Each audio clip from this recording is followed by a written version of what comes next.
Why was Abraham so hospitable to three complete strangers?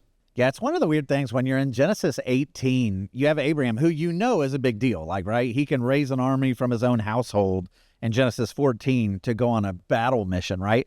He's a big deal. And so, in a sense, he's like a king or a tribal elder over his house that's pretty big and expansive, and it's got a lot of wealth and everything else. And these three strangers show up at his tent, and he's running to them and bowing to the ground and calling them Lord, referring to himself as a servant of these three figures because the Lord is in their midst. And he says, let me bring you a little water and a tiny morsel of food. And he's trying to get them to stay because he wants them to make good on a promise. Because God has dropped the promise and then disappeared for a decade before.